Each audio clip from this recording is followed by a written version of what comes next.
All right, guys, moving down the list. Up next will be my C5 Corvette that I called Squeak, because if you remember when I first got it, you know, I had like a squeaking pulley or something like that that was making it squeak. So of course we ended up changing all the stuff on the front accessories, put a cam in it, angle kit, which that stuff I think y'all have seen, but I basically went through and put seats in it and a handbrake and all that stuff, because I want to drift this car. We made it to that one drift event with it when I was 100% stock, which was pretty hard. I didn't realize how hard this car was going to be to drive compared to like a 350Z. And like a 350Z, I know everybody wants to like jump in and buy like big angle and all this stuff. I think with a 350Z, all you need is a welded differential and a set of racing seats, and that's it. I drove my car with like stock angle and even stock seats for a long time. I just welded the differential, and I did do like the suicide handbrake setup. Yeah, other than that, like I just drove that thing, you know, back when it was DE. So, but anyway, it's not about that car, it's about this car. So I'm gonna show you guys the interior, show you the problem I have with the engine, and then we're gonna move along with how we're gonna fix that problem, which is kind of cool. But you know, we'll see. Like I said, I hate to like make videos and basically, you know, count your chickens before they hatch type stuff, because like I said, I ain't got it like that. So things may change, but for now, this is where we're at, and this is the plan. But like I said, this thing has like the basic little FDF angle kit, a little bolt-on one. I don't know these specs on these wheels. A lot of guys ask me, but they do fit very well. If a lot of people make a comment that they want to know, I'll pull them off and we'll get the specs on them. But the problem we're having now, which is why the car is sitting, is, like I said, I put a cam on here and everything, and you know, changed like the belts and some of the pulleys, but the pulley on the bottom of the engine has like spun, and it's no longer a press fit, so it won't stay on the crank, it will just spin. And I'm pretty sure I can, maybe I can do it, but I can't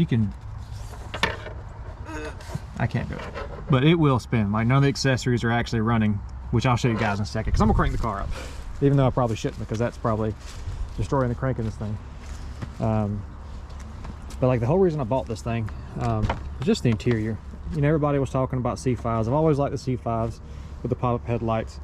Being an FD guy, I guess it kind of goes hand in hand. But pretty simple. These are little cheap Amazon seats. I don't recommend them.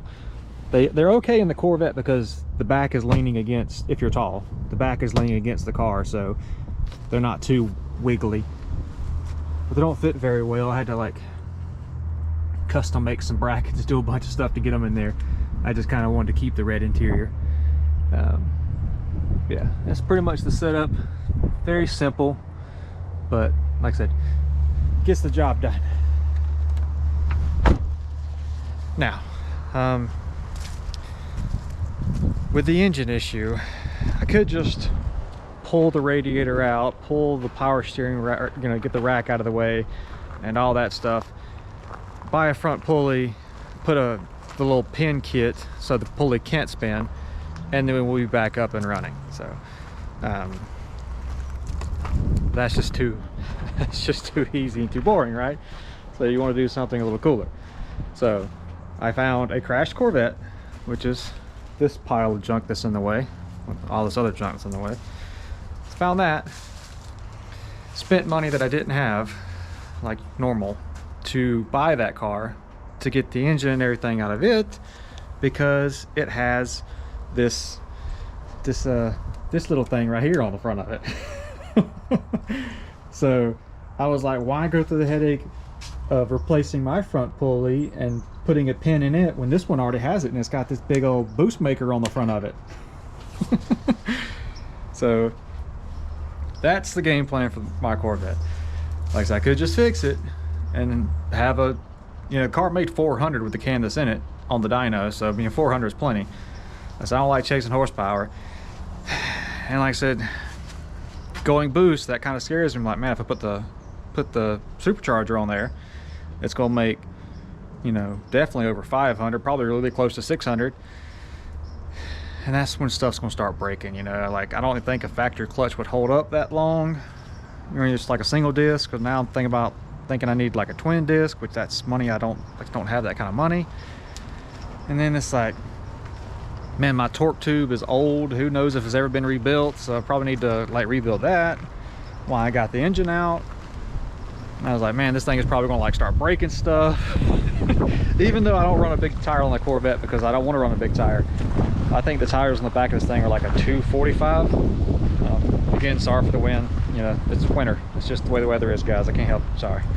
But yeah, I don't want to run up, like, 'cause I'm not really worried about, I don't compete in drifting. I just go for fun. So I don't need like a big tire and like a super fast gripped up car, because like I said, I'm not competing. I just want to go and, like, you know, burn some tires. Yeah, I really wanted to take this car back for a drift event before I do a bunch of other stuff to it. I think the last video I made with this car is like when the lowering bolt broke, or it didn't break. It's basically just stripped the threads off of it and almost left me sitting on the side of the road. So I don't know. I just promised myself this year I was gonna be more I don't know, better at keeping track of all the projects and stuff like that. So yeah, so I'm just trying to do that. Yeah, I don't know. So need to figure out what I'm gonna do with the engine, because I might end up selling that engine and selling this engine and just putting an LS3 in it, so that way it'd make, you know, a little bit more power, but not be like some kind of, you know, crazy thing, but like a stock LS, you know, the LS1 with like the supercharger, make a bunch of cool noises. So I don't know, man, we'll see. I definitely need to get coilers for this thing. Definitely need to figure out the engine and stuff like that. And like I said, I haven't showed you guys the two RX-7s yet, but I'll get you caught up on those next. So that'll be like the next couple of videos coming. I even thought about like pulling this LS1 out, putting the supercharged one in this, and then just putting an LS1 back in the blue RX-7. So like I said, I don't want to go into details with that car, but I will get you caught up on the two RX-7s. They're coming up next. So I got rid of a lot of stuff, but the cars I'm showing you now are probably here to stay. I don't think I'm gonna get rid of them. So, but yeah, now I got the free time. I just don't have the money. So like I said, Yellow Freight went under, lost my job. So I'm just trying to focus on this and see what I can make happen. But anyway, enough of me rambling about fucking nonsense that don't really matter.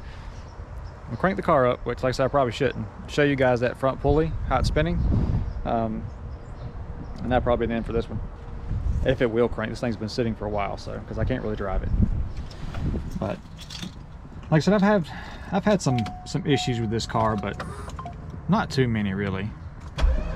Nope, not gonna crank.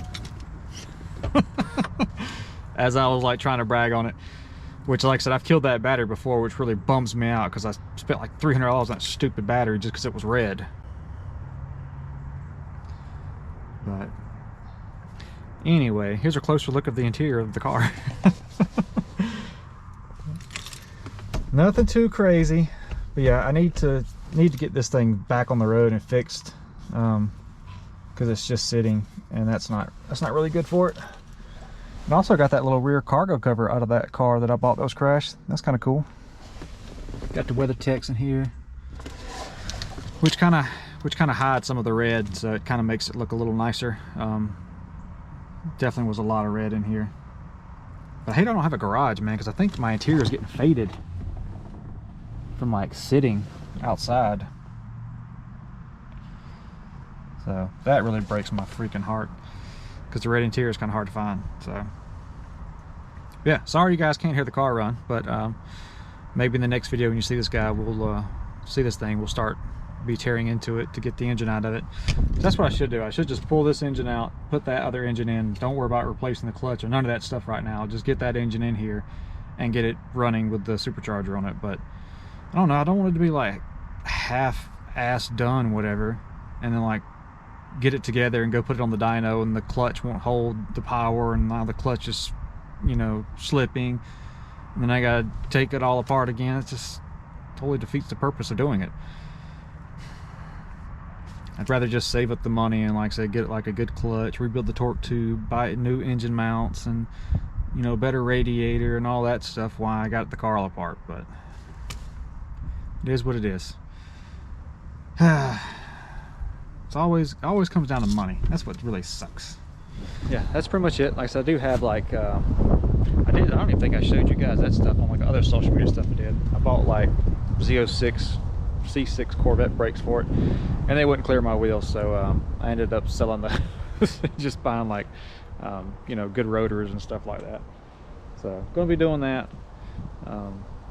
Yeah, I really like this car, but this car just kind of sucks, man. Like everyone, like people ask me all the time, like, well, don't think about getting a Corvette, should I get one? Absolutely not. If you have like a lift and like a shop, sure, great car. But if you have to work on it outside in the dirt, absolutely not. Get a Z. Super easy to work on, dumb easy to work on. You're going to be irritated every time you have to touch this thing to work on it, or at least I am. I don't know. So yeah, I'd rather look at this, rather drive this, rather hear this running. But if I have to work on something, I'd rather work on that. But anyway, sucks it don't crank. I'm gonna throw my battery on charge, because if that battery goes bad, I'm going to be super furious. Yeah, it's kind of a bummer. It's another reason I'm thinking about selling everything, because I got so much going on and I have like no money at all. So it's like stuff just sits around and gets ruined, and what's the point of that? So come out better just selling everything and just drifting the white RX-7. But yeah, that's it for this one, guys. Hate I couldn't really take it out and go do like a burnout or do something like that with it, but we'll get there. It's just a matter of time. So like always, appreciate you sticking around and watching, and we'll see you on the next one.